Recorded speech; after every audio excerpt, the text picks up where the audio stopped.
Hello everyone, welcome to our YouTube channel conceptual study strong your base to strong your future.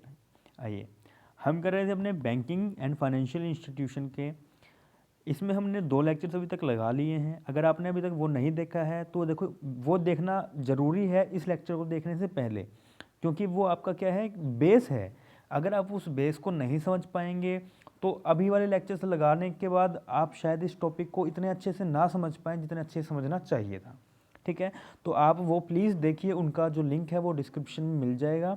ठीक है, या फिर इधर ऊपर आई का बटन आएगा, वहाँ से आपको वो लिंक मिल जाएगा। ठीक है, चलिए स्टार्ट करने से पहले प्लीज़ चैनल को सब्सक्राइब कर लीजिए और उसके साथ में जो बेल आइकन है वो भी दबा लीजिए, ताकि कोई भी न्यू जो वीडियो आए उसकी नोटिफिकेशन आपके पास आए और बहुत अच्छे से आपकी तैयारी हो पाए। ठीक है, और हमारा जो चैनल है टेलीग्राम पे, वो कॉन्सेप्चुअल स्टडी के नेम से है, CONCEPTUALSTUDY। ठीक है, तो कॉन्सेप्चुअल स्टडी के नेम से ये चैनल है, उसे जाके ज्वाइन कर लीजिए। वहाँ पे भी टाइम टू टाइम से लिंक डाल दिए जाते हैं और साथ साथ क्विज़ेस भी हो रही हैं वहाँ पे। ठीक है, तो अभी ये बैंकिंग वाला होने वाला है, जैसे ही 4 या 5 लेक्चर्स इसके हो जाएंगे, इसके बाद हम लोग वहाँ पे क्विज़ करने वाले हैं, जो आपका पूरा बेसिक जो अपन ने यहाँ पे किया है वो सारा का सारा वहाँ पे रिवाइज हो जाएगा। ठीक है, चलिए स्टार्ट करते हैं। देखिए, आज हम करने क्या वाले हैं, इंट्रोडक्शन स्टेज ऑफ बैंकिंग। इससे पहले हमने क्या किया, इससे पहले हमने देखा कि बैंक क्या होता है, बैंकिंग क्या होती है, एज ए कंपनी होती है। ठीक है, वो उस पर क्या है, रेगुलेशंस लगते हैं, बैंकिंग कंपनीज क्या है, वो सब कुछ क्या है, वो सब कुछ हम उस पर देखते हैं। उसके साथ साथ हमने क्या देखा कि उसका जो बेसिक जो बॉडी स्ट्रक्चर है, ठीक है, मतलब बॉडी में कौन कौन सी चीज आते हैं, आरबीआई हो गया, अपना आईबीए था, ठीक है, जिसे हम एडवाइजरी बॉडी कहते हैं, एनआईबीएम था, national institute for bank management.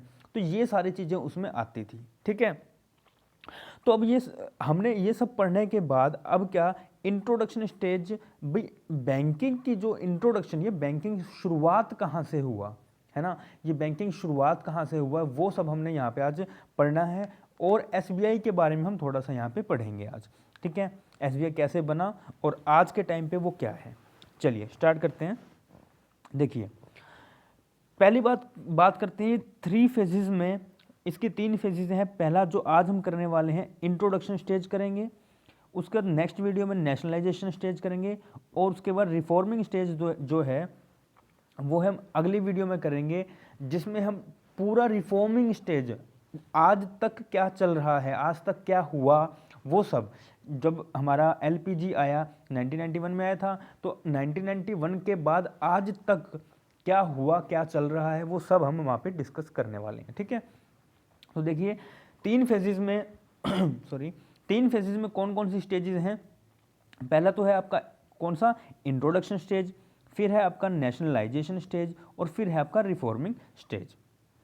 अब इंट्रोडक्शन स्टेज में कब, मैंने आपको बताया था हमारे देश में सबसे पहला बैंक कौन सा आया था, बैंक ऑफ हिंदुस्तान आया था। जब हमने फर्स्ट वीडियो में इसके बारे में डिस्कस किया था, तो फर्स्ट बैंक कौन सा था, बैंक ऑफ हिंदुस्तान। और वो आया कब था, 1770 में आया था। वहाँ मैंने डिस्कस किया था ना कि 1770 में इंडिया में बैंकिंग सिस्टम की शुरुआत जो है वो हो चुकी थी। हाँ, वो बात अलग है कि बैंक ऑफ हिंदुस्तान जो था वो बाद में जाके लिक्विडेट हो चुका था, वो बंद भी कर दिया गया। तो पहला जो स्टेज है वो कब से कब तक, 1770 से लेकर 1969 तक चला था। उसके बाद नेशनलाइजेशन स्टेज कब से कब तक, 1969 से लेकर 1991 तक। और 1991 से लेके आज तक क्या चला है, अपना रिफॉर्मिंग स्टेज। अब देखिए इसे याद करने का तरीका क्या है। 1770 आपको याद रहेगा, हिंदुस्तान बैंक आया था, बैंक ऑफ हिंदुस्तान, कब, 1770 में। अब 1969 तक क्यों इसको हम लोग करते हैं, क्योंकि 1969 में नेशनलाइजेशन स्टेज शुरू हो गई थी। अब नेशनलाइजेशन किसने शुरू किया था, इंदिरा गांधी ने क्या किया था, उसने कहा कि जितने भी प्राइवेट सेक्टर्स हैं ना, जितने भी प्राइवेट सेक्टर्स बैंक है, उनको क्या करो आप, धीरे धीरे पब्लिक सेक्टर्स बनाओ। क्यों, क्योंकि लोगों का भरोसा जो है वो, देखो सीधी सी बात, ये एक पब्लिक सेक्टर बैंक है और ये एक प्राइवेट सेक्टर बैंक है। आप पैसा इसमें जमा करवाना पसंद करेंगे या इसमें जमा कराना पसंद करेंगे। किस चीज़ को ध्यान रखना है, एक कंडीशन है, किस चीज़ को ध्यान रखना है कि आपका जो पैसा वो सेफ रहेगा। अब बताइए, क्या आपका पैसा पब्लिक में सेफ रहेगा या आपका पैसा प्राइवेट में सेफ रहेगा? पब्लिक में रहेगा ना, क्यों? क्योंकि पब्लिक वाला तो क्या है, वो फ्रॉड करके कहाँ जाएगा, रहना तो देश में ही है ना, गवर्नमेंट है उसके ऊपर। प्राइवेट वाला तो बंदा जा भी सकता है, जैसे कि नीरव मोदी पैसा लिया, नीरव मोदी ने पैसा लिया और लेके चला गया। तो इस तरह से वहां पे क्या हुआ था, अब ये बार बार जा रहा था तो बैंक डूब गए, है ना, बैंक डूबते थे तो लोगों का पैसा मिलता नहीं था। अब मिलता नहीं था तो लोगों का ट्रस्ट नहीं बनता था, इसलिए वहां पे क्या हुआ, नेशनलाइजेशन स्टेज शुरू किया किसने? इंदिरा गांधी ने। कब? 1969 में। और ये कब तक चला? 1991 तक, जब हमारा क्या आया, एलपीजी आया था। तो एलपीजी आने तक जो है वो नेशनलाइजेशन स्टेज हुआ। और नेशनलाइजेशन ये दो पार्ट में किया गया था। जब हम आगे नेशनलाइजेशन का डिस्कस करेंगे अच्छे से डिटेल में, तब पढ़ेंगे, दो पार्ट में किया गया था। और रिफॉर्मिंग स्टेज के आज तक क्या चल रहा है वो सब करेंगे, ठीक है। तो आज क्या पढ़ने वाला है? आज पढ़ने वाला हमारा introduction stage.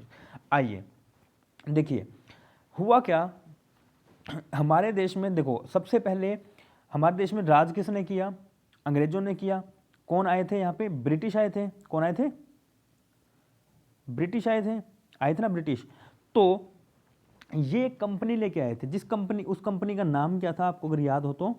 East India company, ऐसा ही था, ईस्ट इंडिया कंपनी, ठीक है। तो ये ईस्ट इंडिया कंपनी लेके आए थे, जो क्या काम करती थी? जो काम करती थी आपका मसालों में काम करती थी, सॉरी, मसालों में काम करती थी, ठीक है। तो अब ये क्या था, इनका जो ट्रेड था वो मसालों में बहुत ज़्यादा था, है ना। जो ईस्ट इंडिया कंपनी थी, इनका मसालों में बहुत ज़्यादा ट्रेड था। अब ये ना जहाँ पे ट्रेड करते थे, ध्यान सुनिए, जहाँ पे भी ट्रेड करते थे ये, वहाँ की एक ऐसी जगह थी जहाँ पे इनका सामान उतरता था। मान लीजिए कि यहाँ से सामान चलता था, यहाँ से बोट में सामान चलता था, ये सारी नदी, ठीक है, ये सारी सॉरी समुद्र, और उसके बाद यहाँ पे जाके जो है वो सामान उतरता था इस प्लेस पे, ठीक है, इस प्लेस पे सामान उतरता था। तो ये जो ये प्लेस है जहाँ पे सामान उतरता है या जहाँ पे इस तरह का ट्रेड होता है, हम उसे क्या कहते हैं? हम उसे कहते हैं प्रेसिडेंसी एरिया। क्या कहते हैं? Presidency area, PRESIDENCY, presidency area, president से, ठीक है, कि वो बहुत इंपॉर्टेंट प्लेस था, वहीं पे इनका जो है वो ट्रेड मोस्टली होता था। तो अब ब्रिटिशर्स ने क्या किया, ये कि इनके ट्रेड में ना बहुत सारी प्रॉब्लम्स हो रही थी, और जो बैंक्स थे वो बहुत दूर दूर थे, या जो बैंकिंग का काम था वो ढंग से चल नहीं पा रहा था, क्योंकि पैसा भी तो आना होता था। जब यहाँ से सामान आया तो पैसा भी तो जाएगा, और यहाँ से सामान आएगा तो पैसे को संभालने का या पैसे की रिकॉर्डिंग करने के लिए जो है वो कोई एग्जैक्ट जगह नहीं थी उनके पास। तो इन्होंने क्या किया, इन्होंने इस प्रेसिडेंसी एरिया में 3 तरह के बैंक्स खोले थे। कितने? 3 तरह के बैंक्स खोले। अब जो ये एरिया होता है ना, बंदरगाह, आपने सुना होगा बंदरगाह, जहाँ पे अपने यहाँ पे आपने देखा वो मूवीज़ में, जहाँ पे बड़े बड़े बहुत सारे कंटेनर्स पड़े होते हैं, उनमें सामान आता है शिप से उतर के, ठीक है। तो वो जगह होती है बंदरगाह, जहाँ पे सामान उतरता है, ठीक है। तो अब वहाँ पे ट्रेड करने के लिए जगह मतलब उनके पास बैंक्स वगैरह नहीं थे, तो ये प्रॉब्लम्स उनको आ रही थी। तो अब उन्होंने क्या किया, उन्होंने 3 तरह के बैंक्स खोले। कौन कौन से बैंक खोले? एक तो खोला उन्होंने 1809 में बैंक ऑफ बंगाल। कौन सा? Bank of Bengal.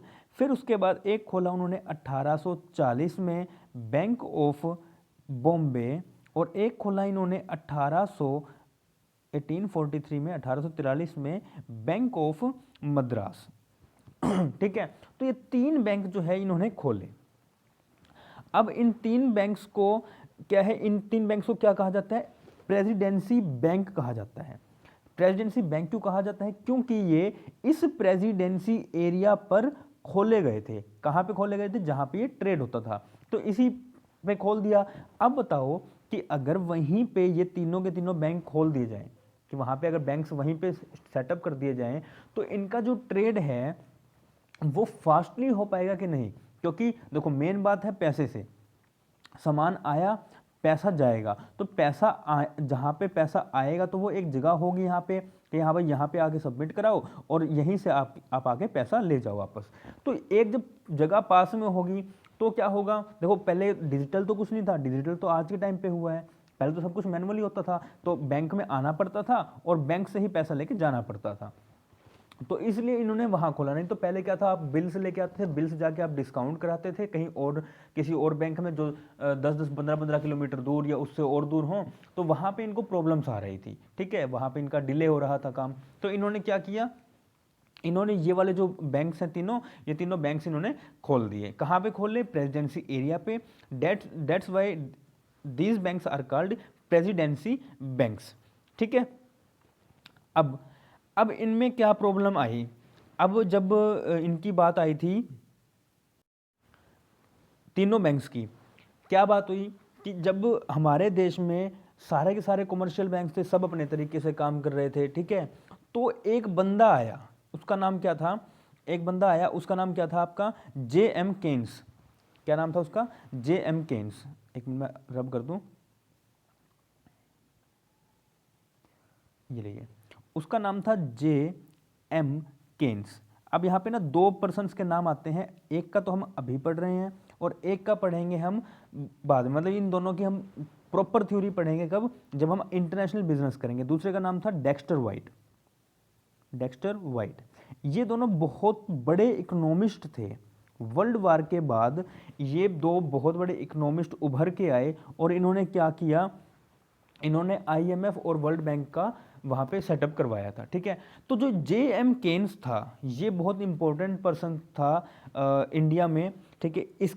इसकी रिकमेंडेशन के बेस पे इसने क्या कहा कि देखो, एक हर बच्चे का एक बाप होता है ना, हर एक बच्चे का एक बाप है, अगर वो नहीं होगा तो क्या प्रॉब्लम हो सकती है, तो ये बच्चा जो है वो बिगड़ सकता है, ऐसा ही होगा, है ना। देखो अगर हमारे ऊपर कोई टीचर नहीं होगा, ठीक है, हमारे ऊपर जो है वो कोई ना कोई टीचर्स के ऊपर प्रिंसिपल है, तभी तो टीचर्स स्कूल में ढंग से पढ़ाते हैं या जो है कॉलेजेस में थोड़ा ढंग से पढ़ाते हैं। अगर वो फ्रीली छोड़ दिया जाए तो वो कोई भी मतलब ढंग से नहीं पढ़ा पाएंगे, ये प्रॉब्लम आएगी। तो J.M. केन्स ने क्या कहा कि जो ये कमर्शियल बैंक है ना आपके तीनों, जो आपका बैंक ऑफ बंगाल है जो आपने 1806 में खोला, जो आपका बैंक ऑफ बॉम्बे है 1840 में खोला, और 43 में कौन सा, मद्रास। तो ये तीनों बैंक जो है वो अपनी मनमर्जी से थोड़ी करने लगे। तो इन्होंने क्या कहा कि आप एक ऐसा सेंट्रल बैंक खोलिए, सेंट्रल बैंक खोलिए जो इन पे गाइडलाइंस इशू करे कि इन्हें काम कैसे करना है और क्या क्या चीज़ें इनको मेंटेन करके चलनी है, ठीक है। तो अब क्या हुआ, अब देखो, अब सेंट्रल बैंक तो था नहीं, जो आप अभी की आप बात करें तो अभी हमारे देश में सेंट्रल बैंक कौन सा है, RBI। और RBI आया कब, RBI आया हमारा कब, 1935 में। लेकिन अभी तो टाइम क्या चल रहा था, तो अभी तो चल रही थी 1800 सेंचुरी, है ना, तो 1800 वाले में चल रही थी, तो 43 में आके ये प्रॉब्लम हुई। अब 1900 के आसपास आके ना ये J.M. केन्स ने कहा कि आपके ना सेंट्रल बैंक होना चाहिए, तो आप एक काम कीजिए, अभी तो आपके पास ये RBI वाला सिस्टम तो है नहीं, मतलब उस टाइम तो RBI था नहीं, तो इन्होंने क्या कहा कि आप एक ऐसा सेंट्रल बैंक खोलिए जो सेंट्रल बैंक वाले काम सारे के सारे करे। तो इन्होंने क्या कहा कि J.M. केन्स ने कि जो आपने ये 3 बैंक खोले हैं, कौन कौन से, bank of Bengal, bank of Bombay और बैंक ऑफ मद्रास, इन्हीं तीनों बैंक को आप मर्ज कर दीजिए।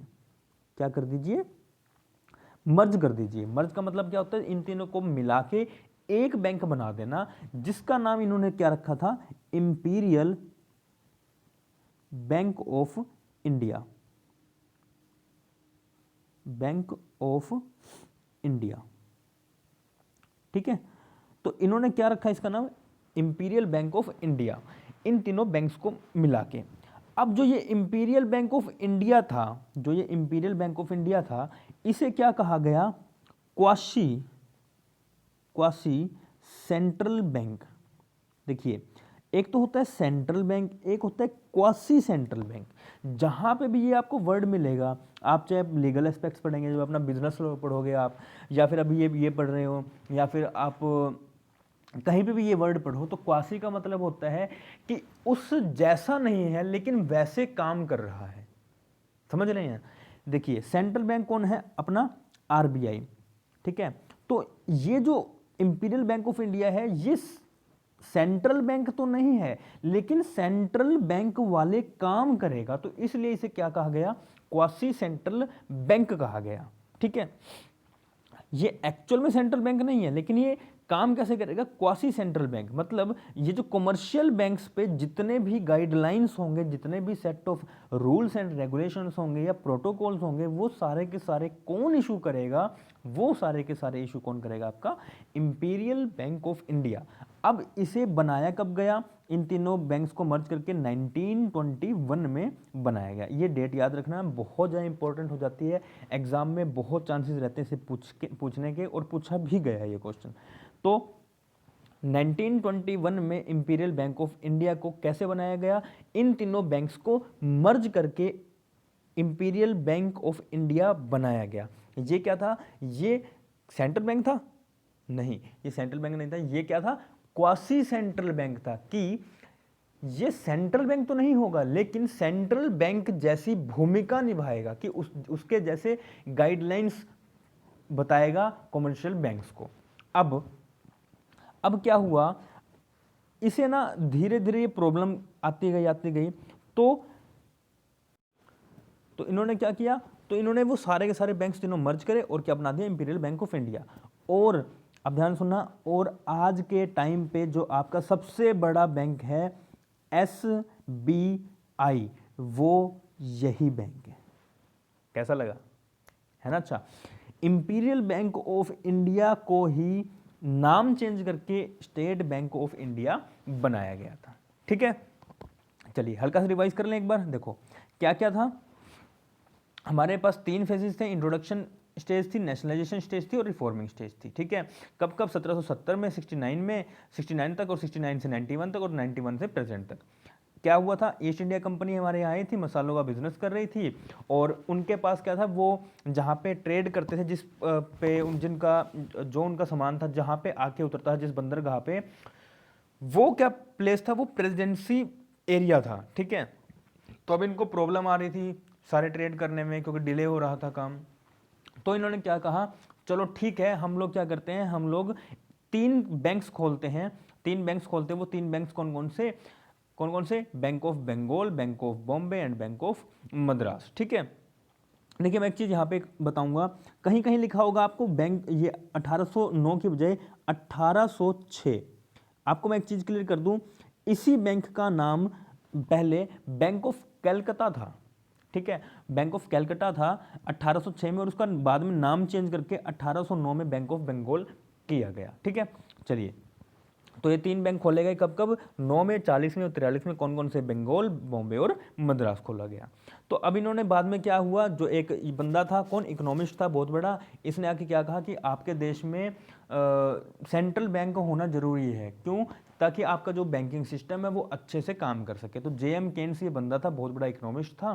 ठीक है, JM केन्स, तो इसने क्या कहा, इसने रिकमेंडेशन दी अपने कि आपके जो कंट्री में वो एक सेंट्रल बैंक होना चाहिए। तो इन्होंने क्या किया, तीनों बैंक्स को मर्ज करके, इन तीनों बैंक्स को मर्ज करके कौन सा बैंक बनाया गया, इंपीरियल बैंक ऑफ इंडिया बना दिया।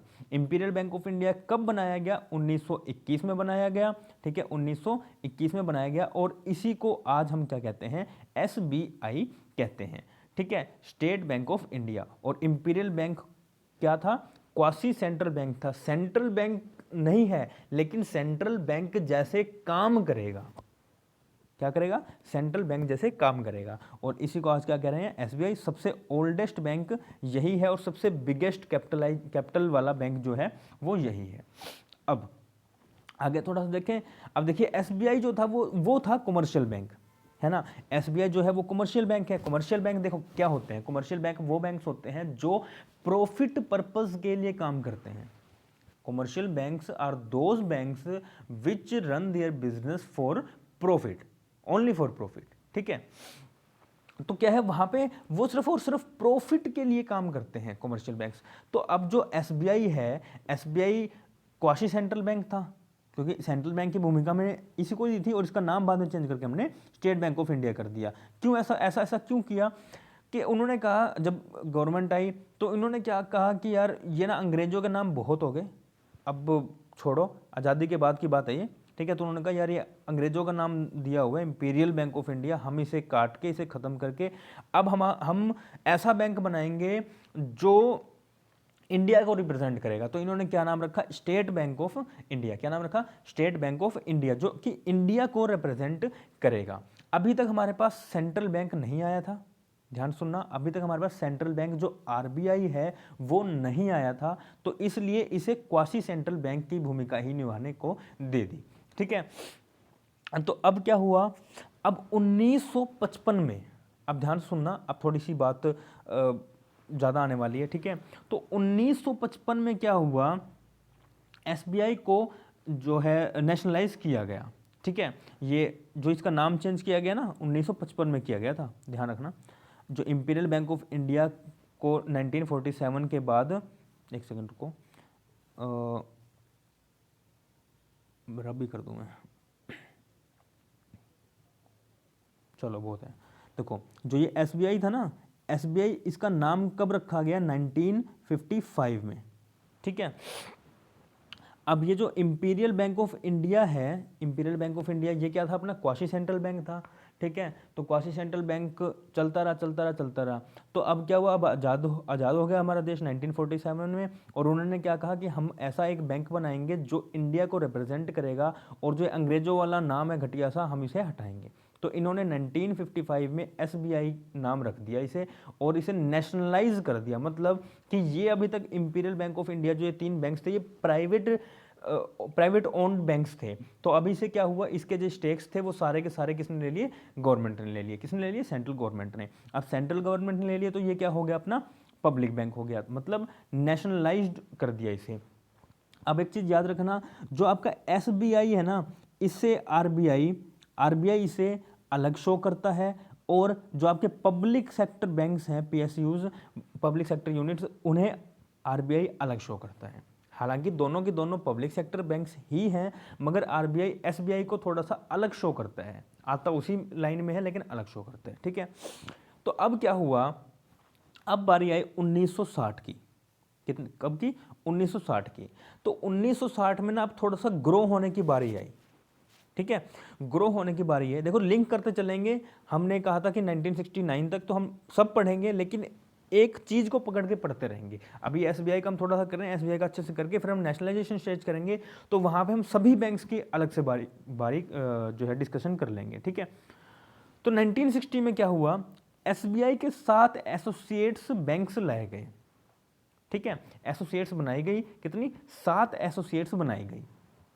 कब, 1960 में। 1955 में क्या हुआ था, इसका नाम चेंज किया गया था, एसबीआई रखा गया था, किससे, इंपीरियल बैंक ऑफ इंडिया से। उसके बाद 1960 में इसकी 7 एसोसिएट्स बनाई गई। ठीक है, अब 7 एसोसिएट्स, जिसमें कि 2 एसोसिएट्स थी, एक तो थी आपकी स्टेट बैंक ऑफ स्वराष्ट्र, कौन सी, स्टेट बैंक ऑफ स्वराष्ट्र, और एक थी आपकी स्टेट बैंक ऑफ इंदौर। तो जो स्टेट बैंक ऑफ स्वराष्ट्र है वो 2008 में, और जो स्टेट बैंक ऑफ इंदौर है वो 2010 में। ये क्या हुआ, ये एसबीआई के साथ इनको मर्ज कर दिया गया। क्या हुआ, ध्यान से सुनिए, 1960 में पहले क्या हुआ, एसबीआई आया था, 1955 में इसका नाम चेंज कर दिया गया, फिर 1960 में इसकी 7 एसोसिएट्स खोली गई। अब 7 एसोसिएट्स में एक को तो 2008 में स्टेट बैंक ऑफ सौराष्ट्र को एसबीआई के साथ मर्ज कर दिया, कितनी रह गई, 6। फिर उसके बाद 2010 में स्टेट बैंक ऑफ इंदौर को एसबीआई के साथ मर्ज कर दिया, कितनी रह गई, 5। कितनी रह गई, 5। ठीक है, 7 एसोसिएट्स थी, जिनमें से 2 को 2008 में और 2010 में मर्ज कर दिया, कितनी रह गई, 5। तो अब कितना लिखते हैं, एसबीआई प्लस 5 एसोसिएट्स। अब इसके बाद की कहानी क्या है, merge SBI and its 5 associates with along with Bharatiya Mahila bank. अब क्या हुआ, अब इनमें से एक जो बैंक था वो क्या था, भारतीय महिला बैंक। ठीक है, भारतीय महिला एक बैंक था, एक तो वो भारतीय महिला बैंक, और इनके जो 5 एसोसिएट्स रह गए थे, देखो 7 थे, 7 में से एक तो 2008 में कर दिया और एक 2010 में कर दिया। अब रह कितने गए थे अपने, 5 एसोसिएट्स। अब 5 एसोसिएट्स प्लस में जो भारतीय महिला बैंक था, इसको भी एसबीआई के साथ मर्ज कर दिया गया। एसबीआई के साथ प्लस में 5 एसोसिएट्स एंड भारतीय महिला बैंक को मर्ज कर दिया गया। अब क्या हुआ, अब ये सिर्फ और सिर्फ रह गया एसबीआई। अब ये काम हुआ कब? देखो, दो जो ये वाले दोनों थे, एक तो सौराष्ट्र और एक इंदौर, ये तो हुआ था 2008 में, और जो इंदौर था वो हुआ था 2010 में। अब ये जो 5 एसोसिएट्स प्लस में भारतीय महिला बैंक हुआ था, वो कब हुआ था आपका? 2017 में। कब हुआ था? 1/4/2017 में, ठीक है, 1/4/2017 को, 1 अप्रैल 2017 को क्या किया गया था? ये बहुत बड़ा फैसला था, ये बहुत बड़ा फैसला था।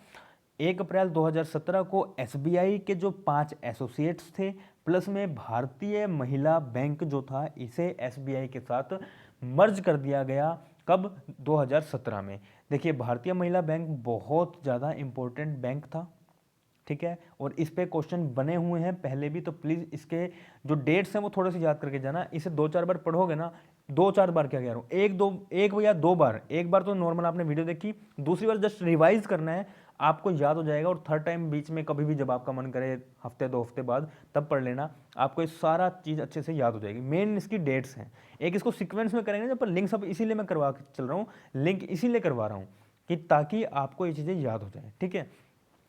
तो क्या है, इसके अपने डेट्स याद करनी है। भारतीय महिला बैंक जो है वो काफ़ी इंपॉर्टेंट बैंक हो जाता है, और 2017 में से एसबीआई के साथ मर्ज कर दिया। तो जो आज के टाइम पे हमारा सबसे बड़ा बैंक है, मार्केट कैपिटलाइजेशन जिसकी सबसे ज़्यादा बड़ी है, वो कौन सा है आपका? SBI, state bank of India, ठीक है। चलिए हल्का सा एक बार देख लेते हैं दोबारा से इंपीरियल बैंक से, शुरुआत से ही रहने देते हैं, डायरेक्टर वाइज आपको पता है सारा हो गया, प्रेसिडेंसी बैंक, ठीक है। यहीं से देख लेते हैं। इंपीरियल बैंक ऑफ इंडिया बनाया गया था, इन तीनों को मर्ज करके कब बनाया गया था? 1921 में, 1921 में। अब 1921 में ये चलता रहा, इसे क्या दिया गया? क्वासी सेंट्रल बैंक की भूमिका दी गई, ठीक है। और इसे जब देश आज़ाद हुआ तो इसे क्या कर दिया गया? 1955 में इसे इसका नाम चेंज करके एसबीआई कर दिया गया, स्टेट बैंक ऑफ इंडिया। अब स्टेट बैंक ऑफ इंडिया 1955 में किया गया, और 1960 में, देखिए 1955 में नाम चेंज किया, 1960 में एसबीआई की 7 एसोसिएट्स खोली गई। 7 एसोसिएट्स में से, जिसमें से 2 एसोसिएट्स कौन कौन सी थी? एक तो थी आपकी स्वराष्ट्र, और दूसरी थी आपकी स्टेट बैंक ऑफ इंदौर। तो स्टेट बैंक ऑफ स्वराष्ट्र को आपने 2008 में, और स्टेट बैंक ऑफ इंदौर को आपने 2010 में। स्टेट बैंक ऑफ स्वराष्ट्र को 2008 में, स्टेट बैंक ऑफ इंदौर को 2010 में एसबीआई के साथ मर्ज कर दिया। तो अब कितनी रह गई? एसबीआई प्लस में 5 एसोसिएट्स। अब क्या हुआ? 1/4/2017 को एसबीआई के जो 5 एसोसिएट्स रह गई थी वो प्लस में भारतीय महिला बैंक को इकट्ठे मर्ज करके एक बैंक बना दिया, जिसका नाम क्या है? एसबीआई। और ये आज के टाइम पे 2021 चल रहा है। आज के टाइम पर सबसे बड़ा बैंक, सबसे बड़ी मार्केट कैपिटलाइजेशन अगर किसी बैंक की है तो वो कौन सा है? आपका एसबीआई। डन। चलिए आज के लिए सिर्फ इतना ही। Thank you very much. और अच्छे से कमेंट कीजिए, जो नहीं समझ में आ रहा प्लीज़ पूछिए, कमेंट्स करके बताइए क्या समझ में आ रहा है या नहीं आ रहा है, या और स्लो बताऊं, या और थोड़ा फास्ट कराऊं, या थोड़ा डिटेल में कराऊं, कैसे कराऊं, क्या है क्या नहीं, वो प्लीज़ बताइए।